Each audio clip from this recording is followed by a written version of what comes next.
Quand les valeurs prennent corps, immersion dans un CPE où la cohérence devient un acte éducatif. Aujourd'hui, j'ai envie de te parler d'une journée qui m'a profondément marquée.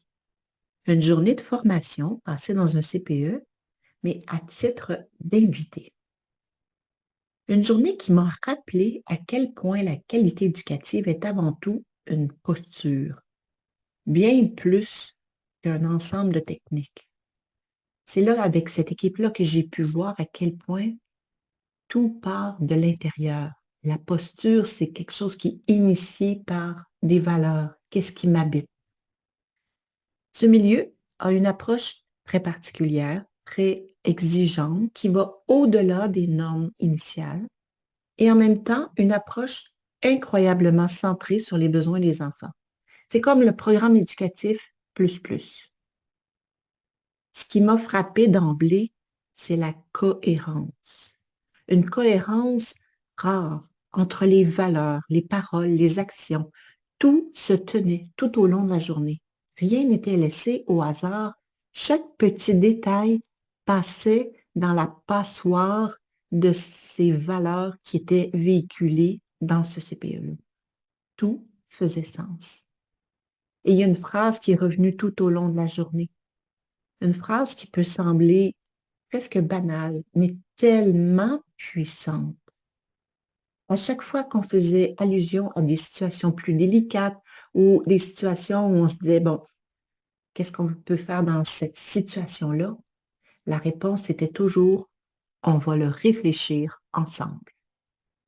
C'est pas une réponse rapide, c'est pas une solution toute faite, une recette magique. Non, on va le réfléchir ensemble. Wow! Voilà pour moi une stratégie tellement trop peu explorée dans les milieux que je fréquente et pourtant tellement efficace. Parce que chaque situation vécue entre un enfant et une éducatrice, c'est unique. Il n'y en a pas deux pareils. Elle est teintée de toute l'histoire de l'enfant, de son lien d'attachement, de son état dans le moment présent, mais aussi de l'histoire de l'éducatrice, de son lien d'attachement et de son état à elle dans le moment. Il n'existe pas de truc universel applicable à toutes les situations. Même si c'est ça qu'on cherche constamment, même si c'est ça qu'on me demande à chaque formation. Il faut réfléchir. Mais pour réfléchir ensemble, ben, il faut aussi une structure organisationnelle qui va le permettre. Si j'arrive le matin, je suis avec mon groupe d'enfants toute la journée, je repars, j'ai fait ma semaine et les semaines se suivent en boucle comme ça, mais je n'ai pas l'occasion, je n'ai pas les moyens pour réfléchir. Alors, c'est ce qu'il y avait aussi dans cette équipe, une direction qui a choisi de mettre en application ces valeurs-là. Elle a fait un choix clair, c'est-à-dire d'offrir des espaces de réflexion disponibles régulièrement pour tous les membres de son équipe. Des espaces qui allaient permettre de soutenir l'éducatrice ou l'éducateur où l'on peut se déposer, analyser, ajuster sans être jugé, qu'on peut exposer notre vulnérabilité, notre impuissance et qu'il y a une équipe autour de nous, soit une directrice pédagogique, une conseillère pédagogique, une agente, peu importe, mais qu'on n'est pas seul avec ces situations complexes. Et ce que j'ai observé dans ce milieu-là, c'est exactement ça. Tout au long de la journée, j'ai aussi remarqué à quel point chaque détail était réfléchi avec soin.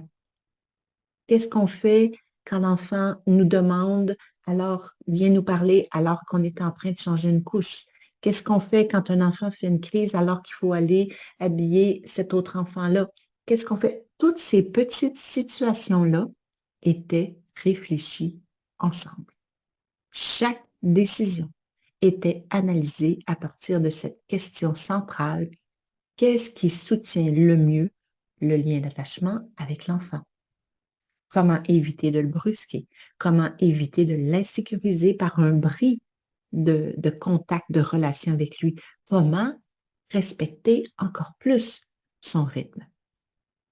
Et cette équipe mais elle a fait des choix pour arriver à ça, c'est-à-dire simplifier ses journées, ralentir en termes d'activité, en termes de soins à apporter à chacun des enfants et se coller encore plus au rythme des enfants. Honnêtement, je trouve que c'est exactement ce que les enfants ont besoin, qu'on ralentisse pour mieux les entendre, qu'on prenne le temps de décoder leurs besoins, ce qui n'est pas toujours clair, qu'on accepte qu'une qualité relationnelle ne se construit pas dans la vitesse, dans la précipitation, dans le rythme effréné que je peux voir dans certains milieux. En clair, ce CPE-là a fait carrément un choix contre-courant. Un choix qui demande du courage, mais en même temps qui apporte tellement de sens au travail qu'on fait. Ralentir volontairement, réfléchir en équipe de manière approfondie, recevoir un soutien organisationnel fort. Wow! C'est juste fabuleux pour arriver à développer des pratiques différentes et une posture différente. Donc, dans ce milieu-là, on ne cherche pas à empiler des nouvelles techniques. On vise ce changement de posture éducative. Et moi, dans cette journée-là, je le ressentais, je le voyais. Et tout au long de la journée, j'observais des gestes, des paroles, les questions qu'on posait, le climat, l'engagement du personnel. Ça se ressentait à travers tous ces petits détails-là. Dans un milieu comme celui-là, ça ne se bâtit pas en 24 heures ou en une année.